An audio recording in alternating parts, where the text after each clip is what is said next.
Good evening class. आज की class में हम कंटिन्यू करेंगे जो हमने किया था इससे पहले, evolution of Indian constitution, historical background जो है इंडियन कॉन्स्टिट्यूशन का, उसको फिर से कंटिन्यू करेंगे। तो हमने इससे पहले की क्लास में डिस्कस किया था evolution of Indian constitution, Indian constitution या फिर और हिस्टोरिकल बैकग्राउंड, क्या रहा बैकग्राउंड।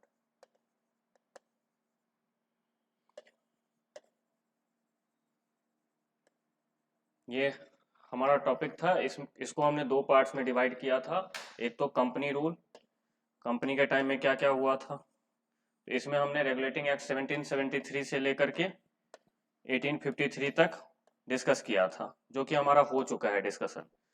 आज की क्लास में हम जो है 1858 से लेकर के 1947 तक कोशिश करेंगे कि हो जाए। ठीक है, इसको बोलते हैं क्राउन। क्राउन के पास यहाँ पे पावर ट्रांसफर हुआ था, जो कि हमने डिस्कस किया था। तो लिखिए आज का हेडिंग,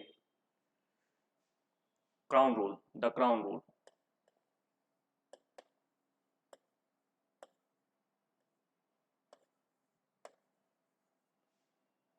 इसका टाइम पीरियड लिखो 1858 to 1947। Government of India act 1947 जो था वो लास्ट था। ठीक है, तो आज की क्लास का जो हमारा मेन फोकस होगा, तो सबसे पहले हम गवर्नमेंट ऑफ इंडिया एक्ट 1858, तो फर्स्ट टॉपिक हम करेंगे गवर्नमेंट ऑफ इंडिया एक्ट 1858।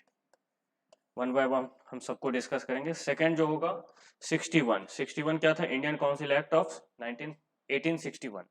तो ये जो होगा इंडियन काउंसिल एक्ट ऑफ 1861। ठीक है, थर्ड होगा 1892। ठीक है, तो ये सेम होगा इंडियन काउंसिल एक्ट 1892, ये थर्ड होगा। फोर्थ क्या होगा, फोर्थ जो है आपका क्या होगा, गवर्नमेंट ऑफ इंडिया एक्ट 1909 या फिर Indian council act of 1909। Same Indian council act 1909।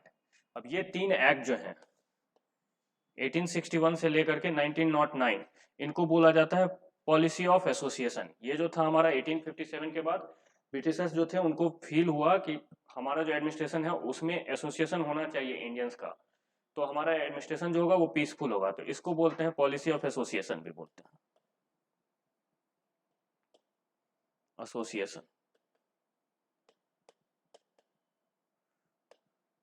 Correct. तो ये 1909 हो गया। इसके बाद दो तीन एक्ट और हैं हमारे, वो क्या है, fifth government of India act 1919, फिर six government of India act 1935 1935, and last one government of India act या फिर 1947। ठीक है, तो ये हमारा सारा है। इसमें हमें ये 6 के 6 एक्ट आज डिस्कस करने हैं। तो फर्स्ट लिखिए गवर्नमेंट ऑफ इंडिया एक्ट 1858। क्या था गवर्नमेंट ऑफ इंडिया एक्ट 1858? देखो 1857 में रिवोल्ट हुआ था, सिपाही म्यूटिनिटी हुआ था, जिसको कि हम फर्स्ट वॉर ऑफ इंडिपेंडेंस भी बोलते हैं। तो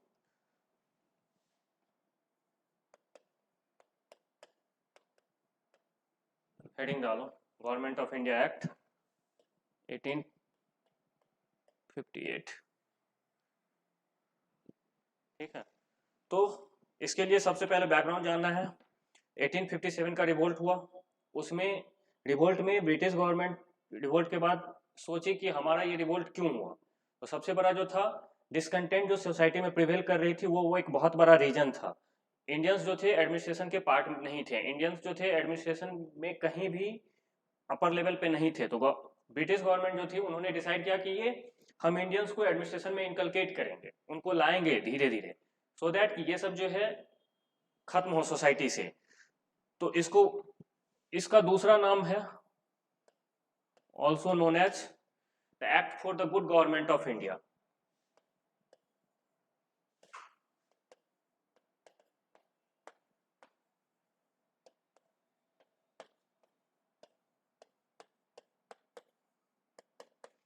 इसको कभी कभी इस नेम से भी बुलाते हैं, तो इसमें कंफ्यूज नहीं करना है। इसने क्या किया, एबोलिश कर दिया। ईआईसी जो था उसका एबोलिशन हुआ और डायरेक्ट जो है कंपनी से क्राउन के पास पावर ट्रांसफर हो गई, क्राउन के पास। तो कौन कौन सा पावर ट्रांसफर हुआ, पहला तो गवर्नेंस का, गवर्नमेंट, ठीक है। दूसरा जो टेरिटोरियल पावर जो था वो भी ट्रांसफर हो गया। तीसरा रेवेन्यू, रेवेन्यू जो थे वो भी ईआईसी से कहां ट्रांसफर हो गया, क्राउन के पास, ठीक है, टू द ब्रिटिश क्राउन। तो ये लिखिए इसके अंदर हेडिंग डाल के, this act is also known as the act for the good government of India. First point, this act is also known as the act for the good government in या good government of India. Second point, it abolished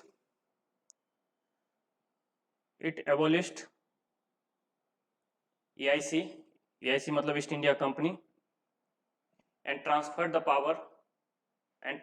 power of government, territories and revenues to the crown, and transfer the power of government, territories, revenue to the crown। ये heading था। अब देखेंगे हम इसके features क्या क्या हैं। What are the features of government of India act, ठीक है। तो सबसे पहले इसने, हमारा जो था कल हमने डिस्कस किया था कि गवर्नर ऑफ बंगाल, ठीक है, उसका पहली बार नेम चेंज हुआ था गवर्नर जनरल ऑफ बंगाल, ठीक है, 1773 में। नेक्स्ट जो था 1833 में गवर्नर जनरल ऑफ बंगाल जो था उसका डेजिग्नेशन चेंज किया गया governor general of India.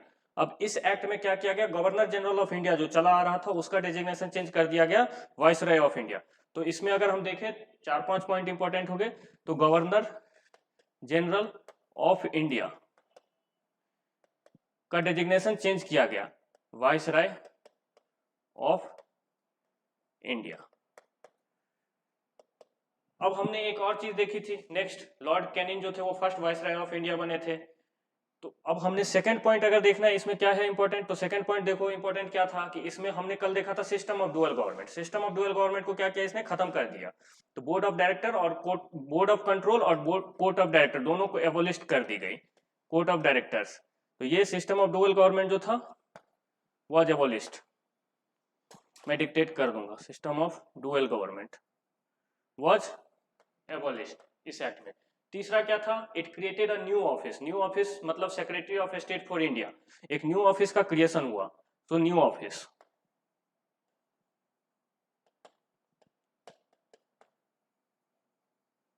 A new office was created, secretary of state for India, उनके पास कंप्लीट अथॉरिटी दी गई और कंट्रोल दिया गया ओवर द इंडियन एडमिनिस्ट्रेशन। इनके पास सारी अथॉरिटी रहेगी, करेक्ट। और ये मेंबर होते थे ब्रिटिश कैबिनेट के, जो अल्टीमेटली रेस्पॉन्सिबल थे ब्रिटिश पार्लियामेंट के लिए।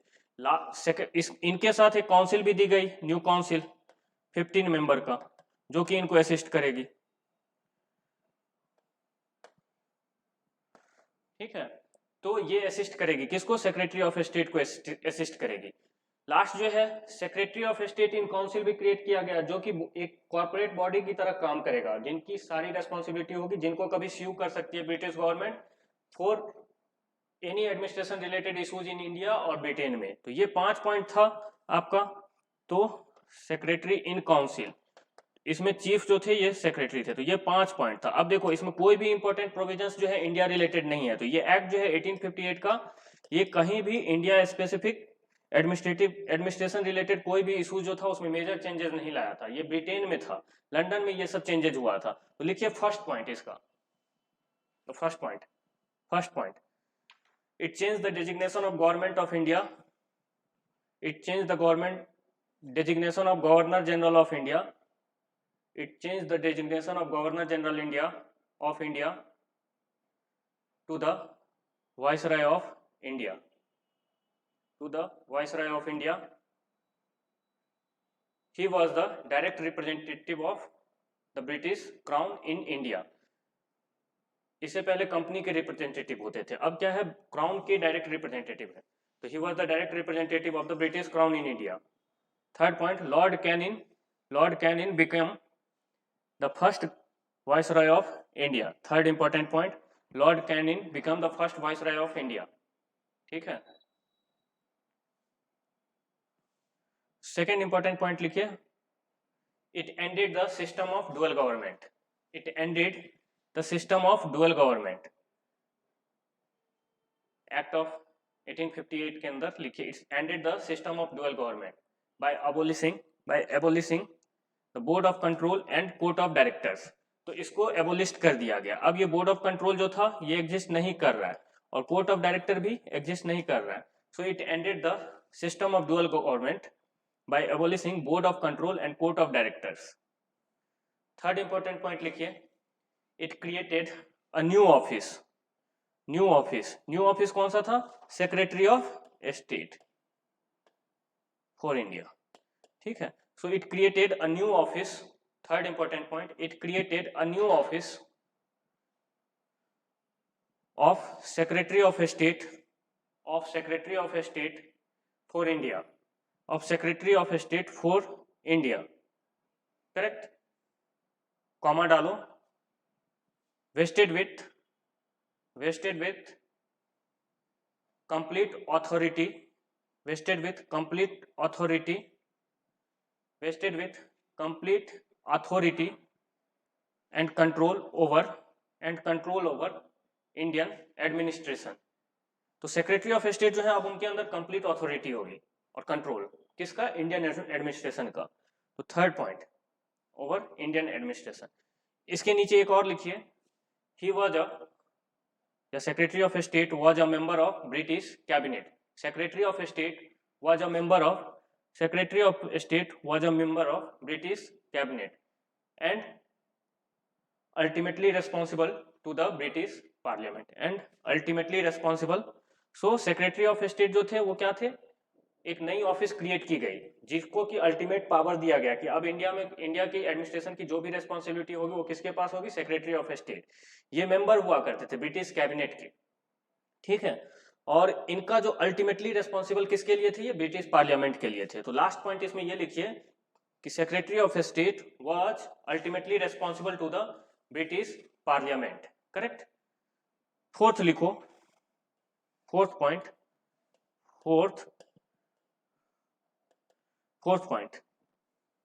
it established a new 15-member Council of India.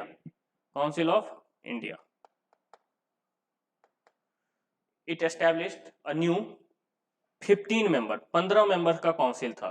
15-member Council of India to assist. इस काउंसिल का क्या काम था? सेक्रेटरी ऑफ स्टेट जो थे उनको असिस्ट करना. सो it created a new 15-member council to assist the secretary of state. तो कंटिन्यू करो. It created a new 15-member council to assist the secretary of state. Last point लिखिए, it constituted the secretary of state in council. तो secretary of state यहाँ पे chairman थे, state उनके साथ ये 15 मेंबर का काउंसिल था. तो it created the secretary of state in council as a corporate body, as a body corporate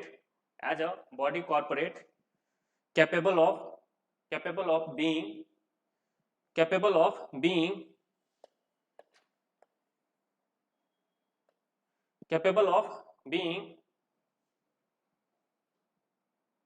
should मत लिखो, suing लिखो, erase it. Capable of being suing and being sued in both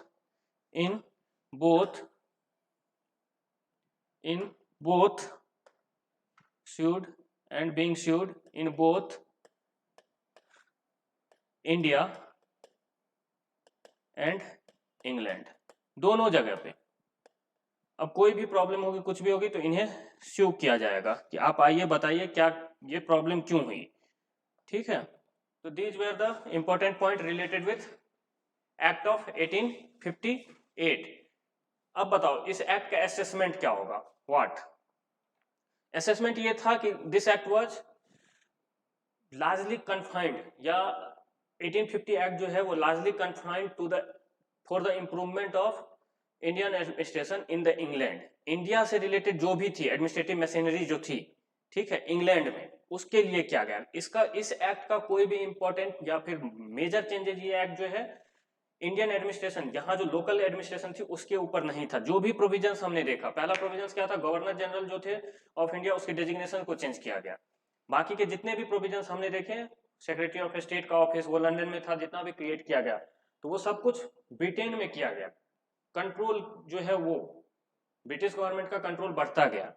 next, सो कहीं भी major changes जो है system of government जो था, जो प्रिवेल कर रहा था इंडिया में, उसमें यहाँ ये एक्ट नहीं लाया था। तो एक नोट करके लिखो, नीचे लिखिए एक नोट, असेसमेंट में एक नोट लिखिए, डैश डालिए और एक लिखिए the act of 1858, the act of 1858 did not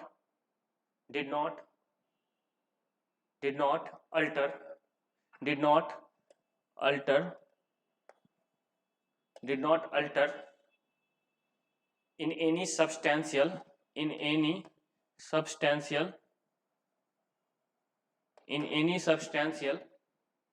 way the system of government that prevailed in India, तो जो गवर्नमेंट पहले से इंडिया में प्रोवाइड कर रही थी या एग्जिस्ट कर रही थी, उसके फंक्शनिंग में या उसमें कोई भी मेजर चेंजेस नहीं लाया गया। ठीक है, तो ये एक्ट का सारा प्रोविजन था। सेकंड टॉपिक लिखो, इंडियन काउंसिल एक्ट ऑफ 1861।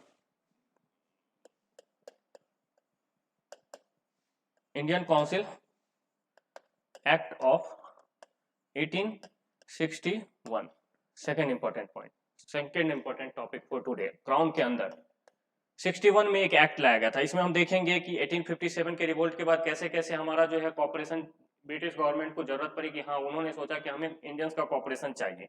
तो हमने क्या बोला, पॉलिसी ऑफ एसोसिएशन, 3 एक्ट उसके अंदर आते हैं। 61 आएगा, 92 आएगा एंड 1909 वाला भी आएगा। तो पॉलिसी ऑफ एसोसिएशन अगर मेंस के टॉपिक में आता है क्वेश्चन रिलेट करके, तो ये 3 एक्ट आपको मेंशन करने। कौन कौन सा?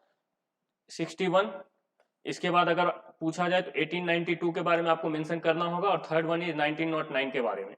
तो ये इंपॉर्टेंट है, ये तीनों पॉलिसी ऑफ एसोसिएशन अगर आता है मेंस के क्वेश्चन में तो ये तीनों आपको करना होगा। ठीक है, डिस्कस।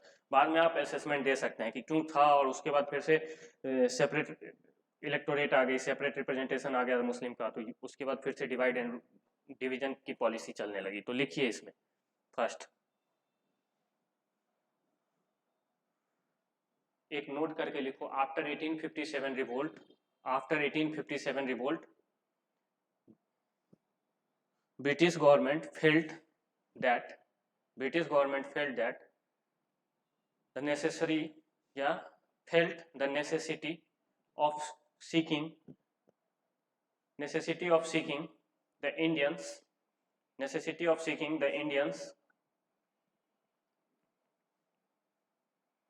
ऐसे लिखो, necessity of seeking the cooperation of Indians in the administration of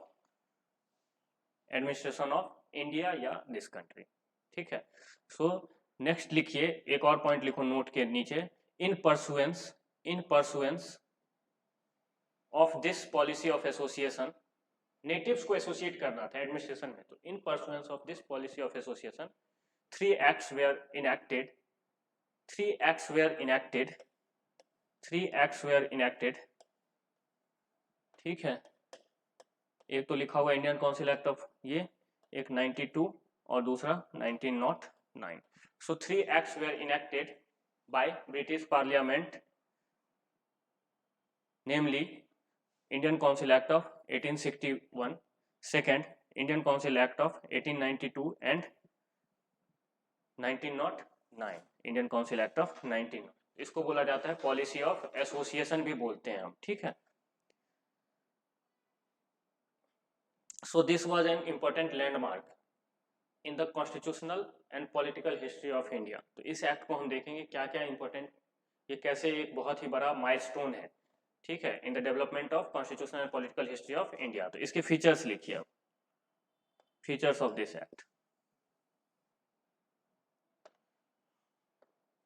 features, first feature क्या होगा, बिगिनिंग ऑफ रिप्रेजेंटेटिव इंस्टीट्यूशंस।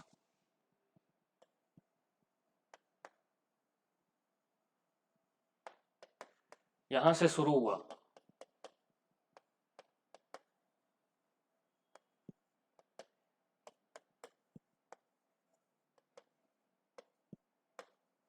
और क्या आएगा, सेकंड, थर्ड, फोर्थ, एनीवन। 1861 में फर्स्ट क्या आएगा, beginning of representative institution. Second point लिखो इसमें, डिसेंट्रलाइजेशन। तो अगर मैंने इसको ऐसे लिखा तो फर्स्ट, सेकंड, डिसेंट्रलाइजेशन मैं लिखा दूंगा, डिसेंट्रलाइजेशन। थर्ड इंपॉर्टेंट पॉइंट लिखिए, क्या होगा third important point, new legislative council. 3 जगहों के लिए किया गया था, न्यू लेजिस्लेटिव काउंसिल, ठीक है। फोर्थ लिखो, वायसराय को एक पावर दी गई कि आप रूल्स बना सकते हो, ऑर्डर्स दे सकते हो for the more convenient transaction of business. तो वायसराय, एम्पावरमेंट ऑफ वायसराय, यहां लिखो empowerment of viceroy. This was fourth important point. 2 और इंपॉर्टेंट पॉइंट थे। फिफ्थ लिखिए, fifth important point, ordinance making power दी गई, 6 मंथ के लिए आप ऑर्डिनेंस बना सकते हो, ठीक है। और लास्ट वन जो था पोर्टफोलियो सिस्टम। सो पोर्टफोलियो सिस्टम, पोर्टफोलियो सिस्टम यहीं से शुरू हुआ था। तो ये क्वेश्चन काफी आता है, ऑर्डिनेंस वाला भी आएगा, डिसेंट्रलाइजेशन का आपको मीनिंग पता होना चाहिए, और न्यू लेजिस्लेटिव काउंसिल जो है कौन से 3 प्रोविंस के लिए लाया गया, और उसका ईयर ऑफ एस्टेब्लिशमेंट भी बहुत ही इंपॉर्टेंट है from exam point of view, pre के एग्जाम पॉइंट ऑफ व्यू से। तो फर्स्ट पॉइंट में लिखिए, फर्स्ट पॉइंट इसको एक्सप्लेन करो, इसका पहला पॉइंट लिखो, the Indian council act of 1861, the Indian council act of 1861, the Indian Council Act of 1861 made a beginning of representative institutions, beginning of representative institutions यहां से शुरू हुआ, by associating, कैसे शुरू हुआ, by associating Indians in the law making process. So beginning of representative institutions by associating Indians with the law making process। तो law making process का मतलब क्या होता है, लेजिस्लेशन करना। तो हमने लेजिस्लेटिव यहीं से शुरू कर दिया था। एग्जीक्यूटिव हम देखेंगे कहाँ आया था, वायसराय के एग्जीक्यूटिव काउंसिल में इंडियंस को कब दिया गया था, ये भी बहुत ही इंपॉर्टेंट है, ये हम देखेंगे। तो लेजिस्लेटिव लॉ मेकिंग पावर में इंडियंस को पहली बार इस एक्ट में इंक्लूड किया गया था। सेकेंड क्या होगा, इसी के नीचे लिखिए, the Viceroy should nominate some Indians as the non-official member of, the Viceroy should nominate some Indians as the non-official members of his expanded council. Correct? Viceroy should nominate some Indians, law making में पहली बार legislation में Indians को यही include किया गया था, ठीक है। Some Indians as non-official member of his expanded council. Next point, Lord Canning as the Viceroy. Lord Canning. So in 1862 में लॉर्ड कैनिंग थे।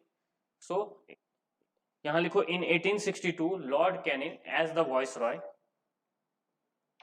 nominated 3 Indians को नॉमिनेट किया गया, ठीक है, टू हिज लेजिस्लेटिव काउंसिल। उनकी जो लेजिस्लेटिव काउंसिल थी उसमें 3 इंडियंस को नॉमिनेट किया गया। अब ये बहुत ही इंपॉर्टेंट पॉइंट है from exam point of view.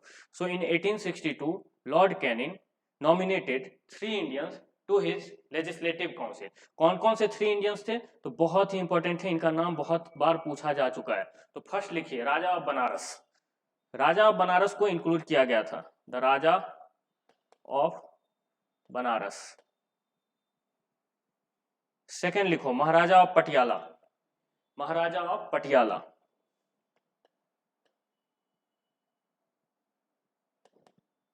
Of Patiala, Patiala, correct. और थर्ड जो होगा, थर्ड कौन सा होगा, थर्ड सर दिनकर राव, ठीक है, सर दिनकर। तो ये नाम इंपॉर्टेंट है, आप लोग नीचे लिखेगा। तो 3 मेंबर्स को नॉमिनेट किया, किसने, वाइसराय ने अपने लेजिस्लेटिव काउंसिल में। यहाँ अब एग्जीक्यूटिव काउंसिल नहीं है, इसमें कंफ्यूज नहीं होना है। तो 3 जो थे, राजा ऑफ बनारस को नॉमिनेट किया गया, सेकंड जो थे महाराजा ऑफ पटियाला को, और तीसरा जो थे, तीसरे का नाम था सर दिनकर राव। तो रिप्रेजेंटेटिव इंस्टीट्यूशंस की शुरुआत कहां से हुई, 1861 से, ठीक है। इसमें ये सारी बातें थे। नेक्स्ट लिखो, डिसेंट्रलाइजेशन, सेकंड पॉइंट, डिसेंट्रलाइजेशन।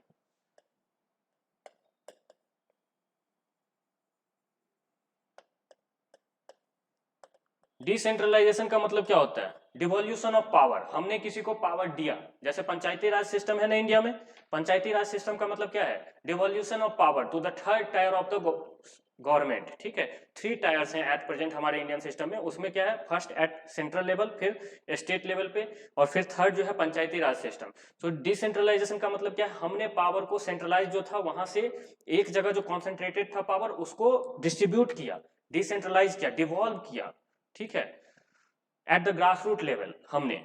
तो डिसेंट्रलाइजेशन, अब देखो सेंट्रलाइजेशन कहां से शुरू हुई थी, 1773 रेगुलेटिंग एक्ट जो था वहां से सेंट्रलाइजेशन शुरू हुई थी। और हाइक ऑफ सेंट्रलाइजेशन कहां था, मेजर सारे पावर्स को गवर्नर जनरल ऑफ इंडिया में कॉन्सेंट्रेट किया गया था, तो वो था आपका 1833 एक्ट, ठीक है।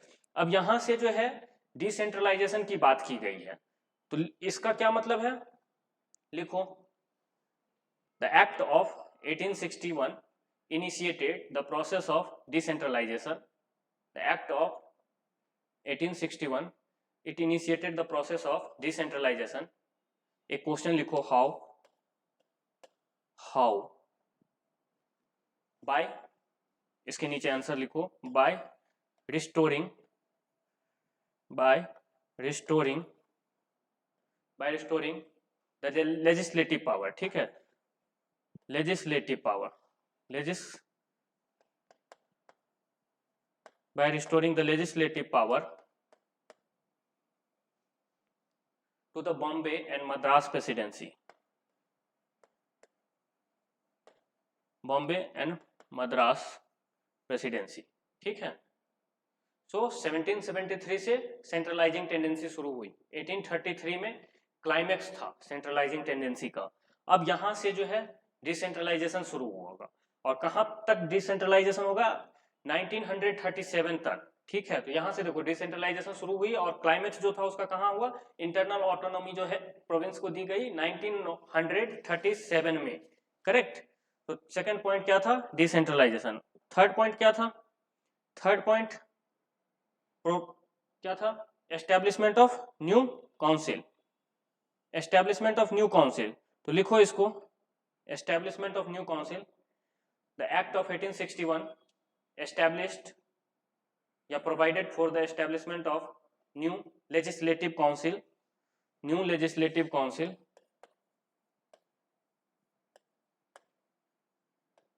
New legislative council.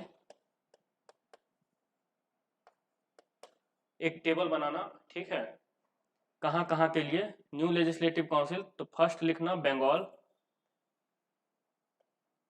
बंगाल के बाद north western province,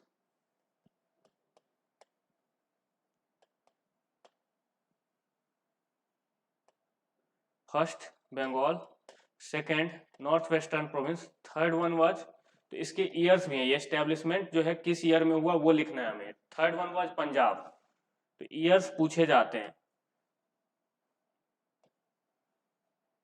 third one was Punjab, तो इसके ईयर्स लिखिए। ये था 1862 बंगाल में, इसमें प्रोविजंस था कि न्यू लेजिस्लेटिव काउंसिल को एस्टेब्लिश किया जाएगा, और ये प्रोविजंस होने की वजह से बंगाल में 1862 में ही एस्टेब्लिश हो गया, और यहाँ पे 1886 में हुआ। ये देखो 61 में प्रोविजंस है, और एस्टेब्लिशमेंट कब हो रहा है, 1886 में। थर्ड वन 1897,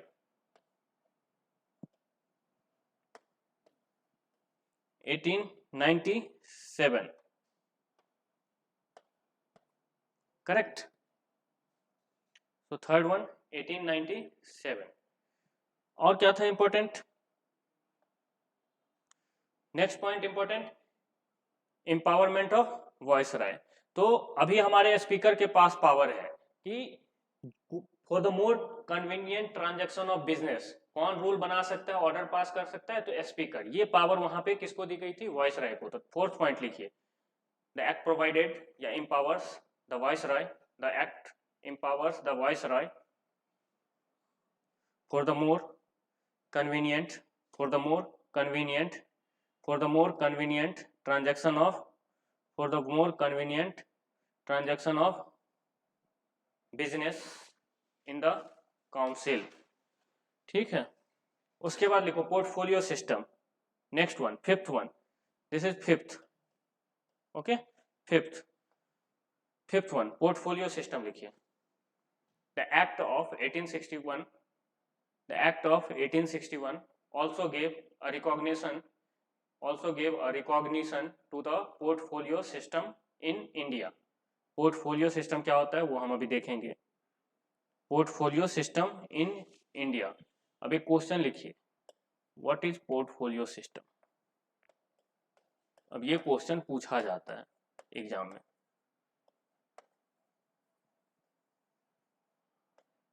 ठीक है, इसका आंसर लिखो, व्हाट इज पोर्टफोलियो सिस्टम? क्या होता है पोर्टफोलियो सिस्टम? तो लिखो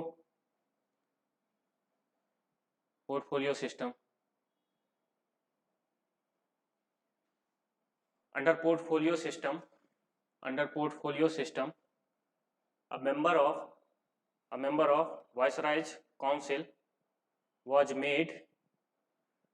तो वॉइसरॉय काउंसिल के जो मेंबर्स होंगे उनको एक इंचार्ज बनाया जाएगा किसी एक डिपार्टमेंट का, और वो काउंसिल के बिहाफ पे डिसीजन लेंगे। फाइनल अथॉरिटी जो होगा अपने डिपार्टमेंट का, वो काउंसिल के बिहाफ पे डिसीजन ले सकते हैं। तो इसको ऐसे लिखो, under the portfolio system the member of viceroy council was made in charge of one or more department of the government and was also authorized to issue final orders on the behalf of the council,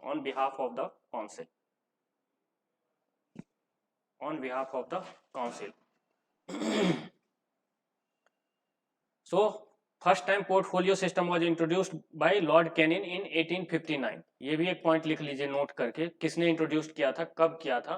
तो 1859, correct. So portfolio system in India was introduced by Lord Canning in 1859। Last point ordinance से related था, तो act, last point लिखो, the act of 1861 empowered the viceroy आ चुके हैं अब, ठीक है, the viceroy to issue ordinances without the concurrence of legislative council। Viceroy ordinance issue कर सकते हैं, उनको लेजिस्लेटिव काउंसिल का कोई भी कंकरेंस नहीं चाहिए, ठीक है।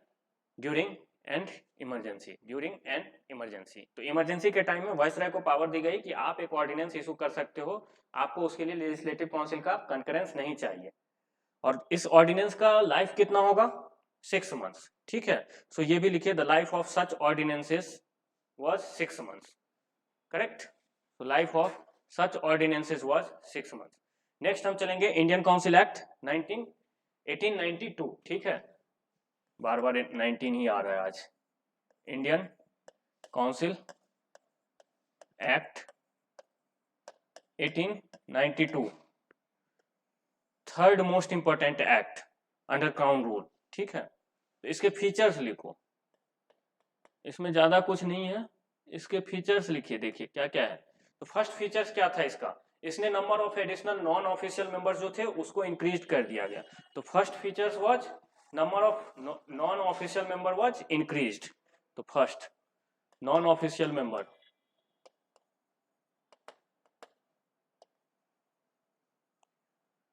increased।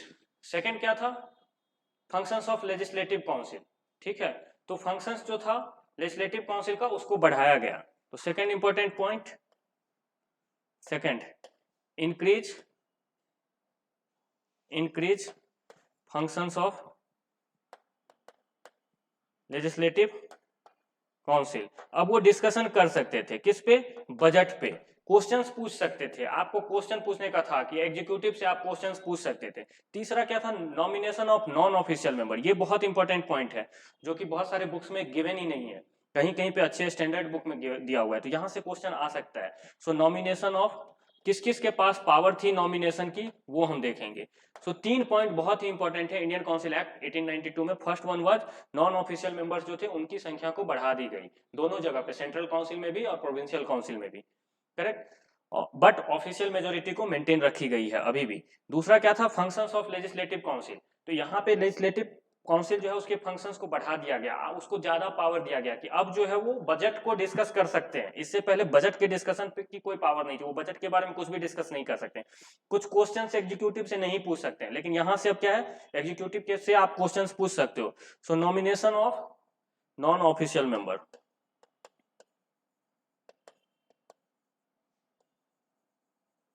ये तीन बात बोली गई थी। तो फर्स्ट पॉइंट लिखिए, the act of Indian council act of 1892 increased the number of non-official member, the number of non-official member। तो ये जो है नॉन ऑफिशियल मेंबर्स जो हैं इनके नंबर्स को बढ़ाया गया है इन द सेंट्रल काउंसिल में भी और प्रोविंशियल लेजिस्लेटिव काउंसिल में भी, in the provincial legislative council. अब इसके आगे एक नोट लिखना, नोट, इसी के ठीक नीचे note, but it maintained the official majority in them. तो लेजिस्लेटिव काउंसिल में अभी भी ऑफिशियल मेजोरिटी जो है वो मेंटेन्ड है, उसमें इंग्लिश मैन ही होंगे, ब्रिटिशर्स ही होंगे, ठीक है। So it maintained the official majority in those council या इन देम। सेकेंड लिखिए, functions of legislative council, legislative council L है। तो लिखो इंडियन काउंसिल एक्ट 1892 में second point, it increased the functions of legislative council, it increased the functions of legislative council and gave them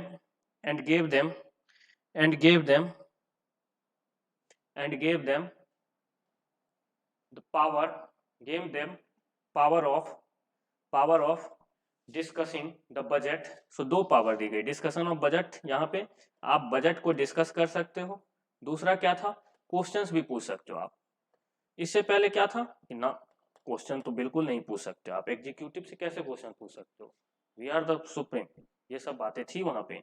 सो लिखिए, कहाँ लिखे, gave them power of discussing the budget and addressing questions, या ऐसे लिखो, and asking questions to the executive, executive से क्वेश्चंस आप पूछ सकते हो। आप third important point, nomination of non official member. अब ये बहुत ही इंपॉर्टेंट पॉइंट है, सेंट्रल लेजिस्लेटिव काउंसिल में क्या क्या था और provincial.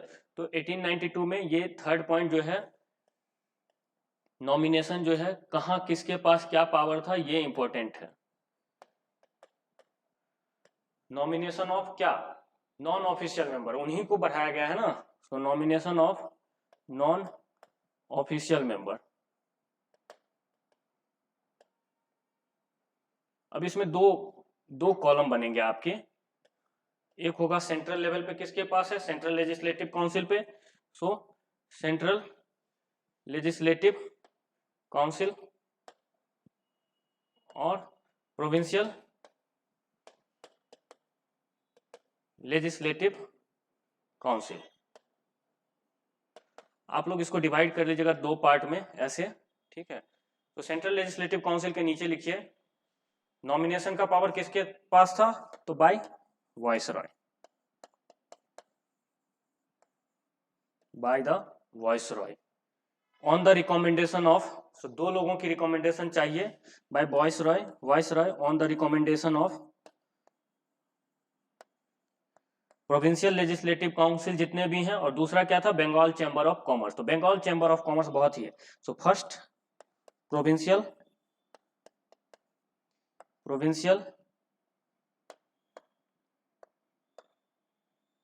provincial legislative council, and second one Bengal Chamber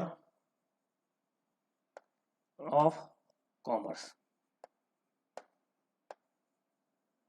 ठीक है, अब उसका देखो, इसके पास किस, तो सेंट्रल लेजिस्लेटिव काउंसिल जो था उसमें नॉमिनेशन का पावर किसके पास था, वाइसराय। और वाइसराय को कौन रिकमेंड देगा, तो प्रोविंशियल लेजिस्लेटिव काउंसिल जो है वो करेंगे, और दूसरा बंगाल चैम्बर ऑफ कॉमर्स, इन दोनों की रिकमेंडेशन चाहिए। तो ये दोनों पॉइंट बहुत ही इंपॉर्टेंट है ऑब्जेक्टिव पॉइंट ऑफ व्यू से, प्रीलिम्स में आ सकता है। Bengal chamber of commerce, central legislative council, viceroy के पास अल्टीमेट पावर है, नॉमिनेट करेगा, बट इन दोनों का रिकमेंडेशन वो लेता था। प्रोविंशियल लेजिस्लेटिव काउंसिल में लिखो, इसमें कौन करेगा, वाइसराय की जगह पे यहाँ कौन आएगा, तो वाइसराय की जगह पे यहाँ पे आएगा गवर्नर। गवर्नर जो थे वहां के, वो उनको ये पावर थी कि वो नॉमिनेट करेंगे, गवर्नर। और यहाँ पे रिकमेंडेशन कितना हो, किसका होगा, तो यहाँ पे बहुत सारी है, डिस्ट्रिक्ट बोर्ड होगा, म्यूनिसिपैलिटी होगा, यूनिवर्सिटीज होगा, ट्रेड एसोसिएशन जो भी है वो सारे होंगे, जमींदार होंगे, तो चैम्बर्स वाले भी आएंगे। तो यहाँ पे बहुत सारे पॉइंट है, लिखो।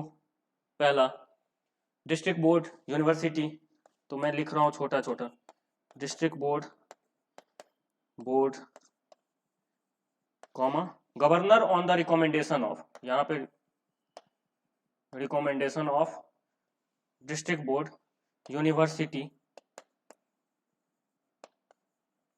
डिस्ट्रिक्ट बोर्ड, यूनिवर्सिटी, चैम्बर्स, और क्या आएगा, district board, university, chambers, municipality, trade association, जमींदार, ये सब, जमींदार, जमींदार की भी थी, ये सारे पॉइंट्स इंपॉर्टेंट है। ट्रेड एसोसिएशन, ट्रेड एसोसिएशन हो गया, यूनिवर्सिटी लिख दिया मैंने, डिस्ट्रिक्ट बोर्ड लिख दिया, म्यूनिसिपैलिटी बच रहा है, म्यूनिसिपैलिटी, और भी दो चार थे, ये सब इंपॉर्टेंट एटसेट्रा। तो यहाँ देखो, इसमें अब एक क्वेश्चन ये पूछ सकता है बिल्कुल ही कि किसके रिकमेंडेशन से सेंट्रल लेजिस्लेटिव काउंसिल में नॉमिनेशन होता था नॉन ऑफिशियल मेंबर का। तो पहला क्वेश्चन का आंसर क्या होगा, वाइसरॉय। तो यहाँ पे क्या होगा, वाइसरॉय, तो इसका आंसर जाएगा वाइसरॉय। ठीक है, अब वाइसरॉय किस किस का रिकमेंडेशन लेते थे, तो प्रोविंशियल लेजिस्लेटिव काउंसिल फर्स्ट होगा, और दूसरा बंगाल चैम्बर ऑफ कॉमर्स। तो ये बहुत इंपॉर्टेंट है, इसको याद रखना है, क्योंकि कहीं भी ये डिस्कस नहीं किया जाता है। सेकंड जो है, प्रोविंशियल लेजिस्लेटिव काउंसिल में जो नॉन ऑफिशियल मेंबर्स थे उनका नॉमिनेशन कैसे होता था, उनका प्रोसेस कैसा था, तो उनका नॉमिनेशन जो है गवर्नर करते थे ऑन द रिकमेंडेशन ऑफ किसके, district board. Second, university, municipality, trade association, ये सारी बॉडीज जो थी, ठीक है, जमींदार, जमींदार लिखा मैंने, जमींदार लिख दिया, तो ये सारी जो थे बॉडी, इन सब के रिकमेंडेशंस पे होता था। तो इस पूरे एक्ट में 3 पॉइंट ही इंपॉर्टेंट है, करेक्ट। अब लिखो, नोट करके लिखिएगा, नोट करके 2 पॉइंट लिखिएगा बस, नोट करके 2 पॉइंट लिखिए। इस एक्ट में असेसमेंट में क्या था, लिखो, द एक्ट कौन सा एक्ट चल रहा है, 1892 ना, 892 में लिखो, the act made a limited, देखो वर्ड इलेक्शन इस एक्ट में कहीं भी मेंशन नहीं किया गया, बट इलेक्शन जो है कि प्रोसेस को यहाँ पे डिस्कस किया गया था, बोला गया था। सो limited and indirect, so the act made a limited and indirect provisions for the use of election for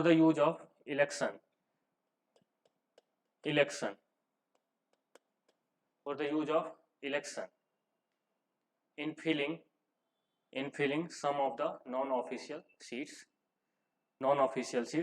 कहाँ both central legislative council and provincial, both in central legislative council and provincial legislative council। ठीक है, एक और लिखिए note में, इसी में continue करो, सेकंड पॉइंट में लिखो, हाउएवर द वर्ड, अब ये इलेक्शन वर्ड यूज नहीं हुआ था तो ये कंफ्यूज नहीं करना है। However the word election was not used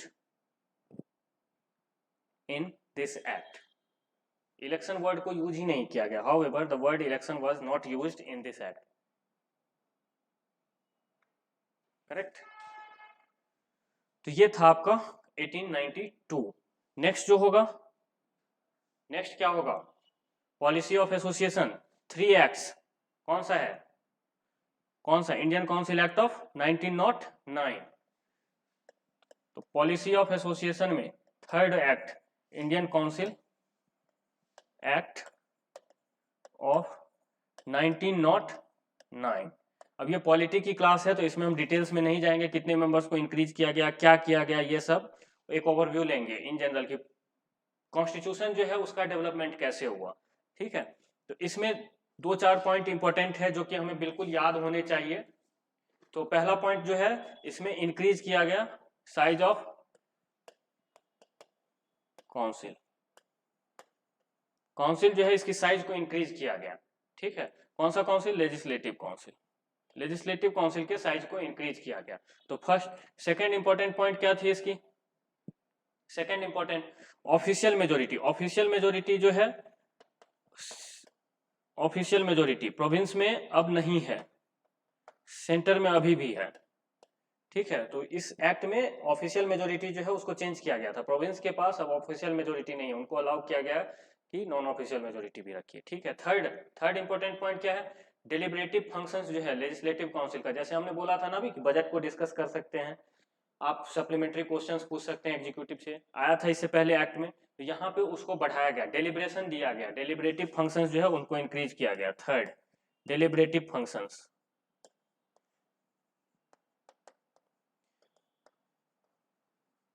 किसका, लेजिस्लेटिव काउंसिल का। So increase deliberative functions of legislative council. Fourth important point क्या होगा, एग्जीक्यूटिव काउंसिल, ठीक है। एग्जीक्यूटिव, अब देखो इससे पहले हमने क्या बात की थी 61 में कि वहां पे लेजिस्लेशन में इंडियंस को इंक्लूड किया गया था। अब यहाँ जो है 1909 में, ये इंपॉर्टेंट इसलिए है कि एग्जीक्यूटिव काउंसिल में भी एसोसिएशन हुआ है इंडियंस का। सो फोर्थ इंपॉर्टेंट पॉइंट जो हो जाएगा, association of Indians in executive council.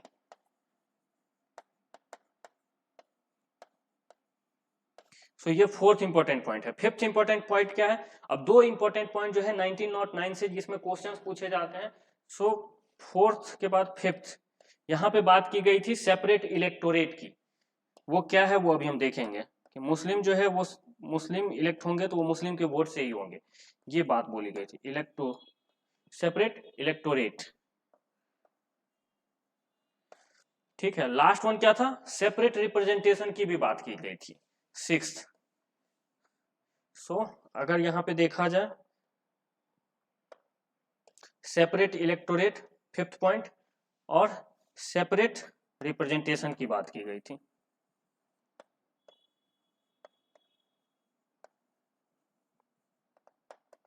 Correct. तो ये 1909 में है, इसमें ये 6 पॉइंट इंपॉर्टेंट है, इससे ज्यादा क्वेश्चंस नहीं पूछे जाएंगे। पहला क्या था, लेजिस्लेटिव काउंसिल जो है उसके साइज को इंक्रीज किया गया। दूसरा क्या है, ऑफिशियल मेजोरिटी, सेंटर में अभी भी ऑफिशियल मेजोरिटी है लेकिन प्रोविंस को अब अलाउ किया गया कि आप ऑफिशियल मेजोरिटी नहीं और नॉन ऑफिशियल मेजोरिटी भी रख सकते हो।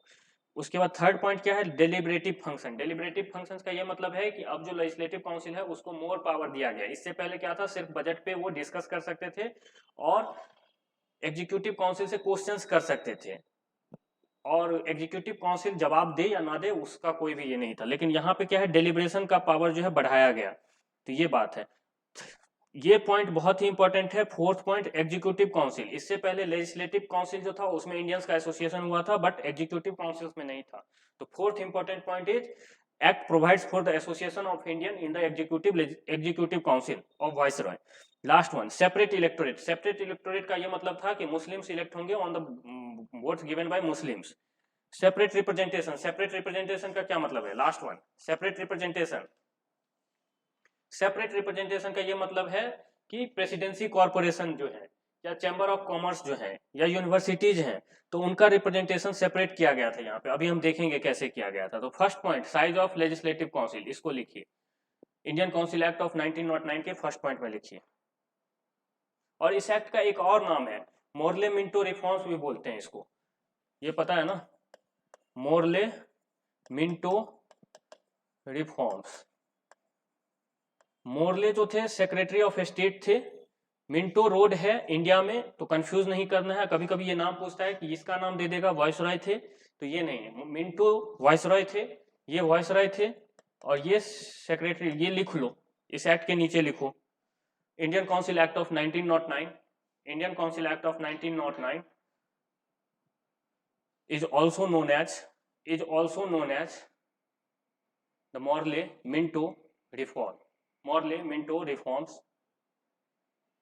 मॉर्ले के ब्रैकेट में लिखो secretary of state, Morley bracket में सेक्रेटरी ऑफ स्टेट, मिंटो के ब्रैकेट में लिखिए viceroy of India, viceroy of India, ठीक है। So this act is also known as the Morley-Minto reform. Full stop. What are the features? तो features में पहला लिखिए, the act of 1909, it increased, comma डाल के, it increased the size of legislative council, it increased the size of legislative council, it increased the size of legislative council both at central and provincial level, both at central and provincial level. Central level का नाम वो लिख लीजिए कितना से कितना किया गया था, तो 16 मेंबर्स पहले थे और 16 to 60, और प्रोविंशियल का जो था नॉट यूनिफॉर्म। तो एक टेबल बनाओ कहीं पे, इसी के नीचे एक टेबल बनाओ ऐसे, सेंट्रल और प्रोविंस। सेंट्रल के नीचे लिखिए 16 से 60 इंक्रीज किया गया था, और प्रोविंस जो था इसका नॉट यूनिफॉर्म, ऐसे लिखना नॉट यूनिफॉर्म। तो अगर दे दिया जाए एग्जाम में क्वेश्चन तो ये कंफ्यूज नहीं होना है। सो सेंटर में कितना इंक्रीज किया गया था, सेंटर में 16 से 60, 16 से 60 चला गया था, और प्रोविंस में इट वाज नॉट यूनिफॉर्म। तो साइज जो था लेजिस्लेटिव काउंसिल का प्रोविंशियल लेवल पे यूनिफॉर्म नहीं था, ये याद होना चाहिए।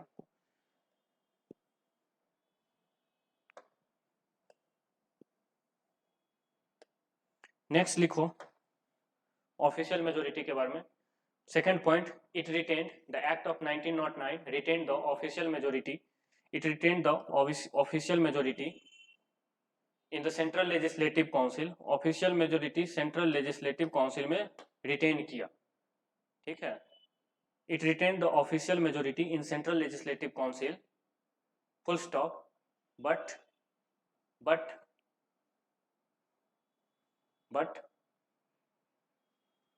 but it allowed provincial legislative council, but it allowed provincial legislative council to have non-official majority। सो ये बात थी, सेंट्रल में अभी भी है, प्रोविंशियल में अब नहीं है, ठीक है। नेक्स्ट लिखिए डेलिब्रेटिव फंक्शंस के बारे में, third important point, the act of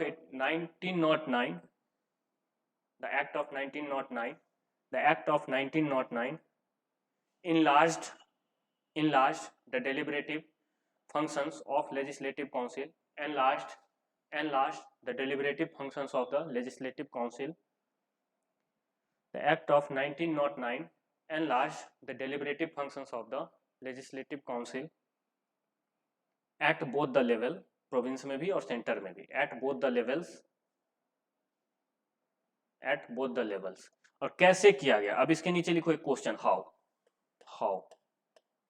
कैसे एनलार्ज किया डेलिब्रेटिव फंक्शंस को, तो हाउ, आंसर लिखो,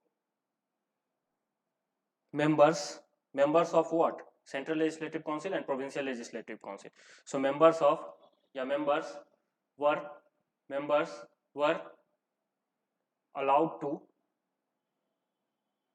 first ask the supplementary question। अब आप सप्लीमेंट्री क्वेश्चंस पूछ सकते हो, पहले क्या था, एग्जीक्यूटिव काउंसिल से आप क्वेश्चन पूछ सकते हो, बट सप्लीमेंट्री क्वेश्चन उसके बाद दूसरा क्वेश्चन नहीं पूछ सकते हो। अब इसमें क्या किया कि सप्लीमेंट्री क्वेश्चन पूछ सकते हो। दूसरा क्या था, इससे पहले बजट को डिस्कस कर सकते हो, लेकिन बजट के ऊपर कोई भी रिजोल्यूशन नहीं ला सकते हो। तो यहाँ पे ये दोनों चीजें दी गई, डेलिब्रेशन का ये मतलब है। तो लिखो फर्स्ट में, members were allowed to ask supplementary questions, members were allowed to ask supplementary questions। Second, move, they can also move resolutions on the budget. तो बजट पे अब रिजोल्यूशन मूव किया जा सकता था और सप्लीमेंट्री क्वेश्चंस भी आप पूछ सकते हो। थर्ड इंपॉर्टेंट क्या था, डेलिब्रेटिव हो गया। Association of Indian in executive council 1861 में लेजिस्लेटिव काउंसिल में हुआ था, तो ये भी लिखिए। द एक्ट ऑफ 1909, या डायरेक्टली लिखो, it provided for the first time, it provided for the first time association of Indian in the Viceroy's Executive Council, and दोनों में किया गया था, वाइसरॉय और गवर्नर दोनों थे। एग्जीक्यूटिव काउंसिल में यहाँ पे दोनों आएगा, वाइसरॉय भी और governor. So it provided association of Indians in the executive council of governors and viceroy, दोनों में इंडियंस का एसोसिएशन होगा, वो मेंबर बन सकते हैं। फिफ्थ पॉइंट, यहाँ पे एक और चीज लिखो नोट करके, इसके नीचे फोर्थ पॉइंट जो है ना एग्जीक्यूटिव काउंसिल, इसके नीचे एक नोट करके लिखिए। नोट, ये क्वेश्चन पूछा जाता है। सत्येंद्र प्रसाद सिन्हा, नोट इसके नीचे लिखो, फोर्थ पॉइंट के नीचे। Satyendra Prasad Sinha became the first Indian, Satyendra Prasad Sinha, SP Sinha, Satyendra Prasad Sinha, Satyendra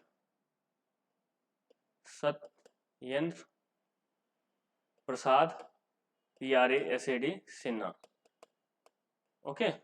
so Satyendra Prasad Sinha became the first Indian to join the viceroy executive council, वो पहले इंडियंस थे जो वाइसराय एग्जीक्यूटिव काउंसिल के मेंबर बने थे। और कैसे मेंबर बने थे, इसको भी लिखो, as the viceroy executive council as the law member थे, ठीक है। तो ये क्वेश्चन स्टार कर लेना, ये प्री में आ सकता है। लॉ मेंबर, कैसे मेंबर थे, लॉ मेंबर, ठीक है। तो नेक्स्ट सेपरेट इलेक्टोरेट की बात करते हैं। चलो फिफ्थ पॉइंट लिखो, act of 1909 introduced system of separate, the act of 1909 introduced the system of, ऐसे लिखो, system of communal system of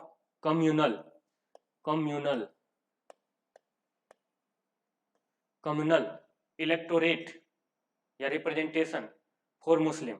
सो लिखो, act of 1909 introduced a system of communal representations for Muslims by accepting the system of, या concept of, by accepting the concept of separate electorate, by accepting the concept of separate electorate, correct. तो ये था। 6 point लिखो, separate representation. Separate representation का क्या मतलब है, अब ये तुम लोगों को ये पता है सेपरेट इलेक्टोरेट क्या होता है या कम्युनल रिप्रेजेंटेशन। इसमें क्या होता है, मुस्लिम मेंबर्स जो होंगे they can be elected only by Muslim voters. तो सेपरेट इलेक्टोरेट का मतलब ये है कि यहाँ पे मुस्लिम मेंबर्स जो होंगे काउंसिल के, they can be elected only by the Muslim voters, उनको मुस्लिम वोटर के से ही इलेक्ट होके आना है। तो इसका ये मतलब है। तो इसको लिखो, एग्जाम्पल डाल के लिखो इसके नीचे, एग्जाम्पल, इट मीन्स, या Muslim member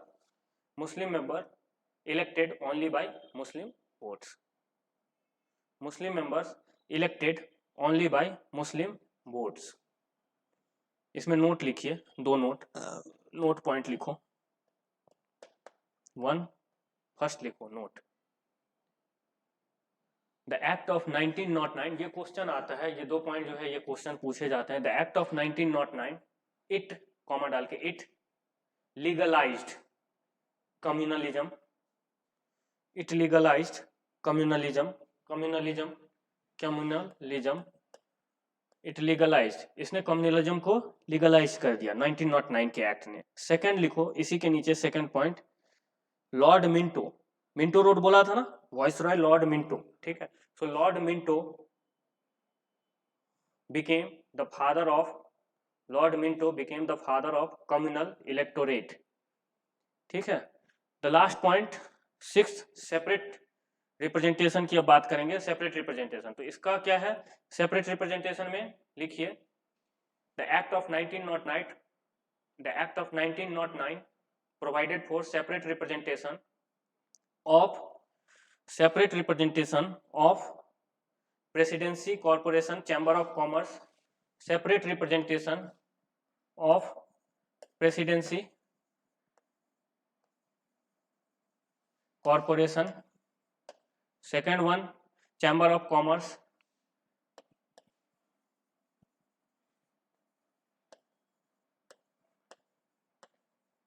chamber of commerce. तो ये जो एक्ट है ये सेपरेट रिप्रेजेंटेशन प्रोवाइड किया था for presidency corporation, chamber of commerce, university और जमींदार के लिए भी, यूनिवर्सिटीज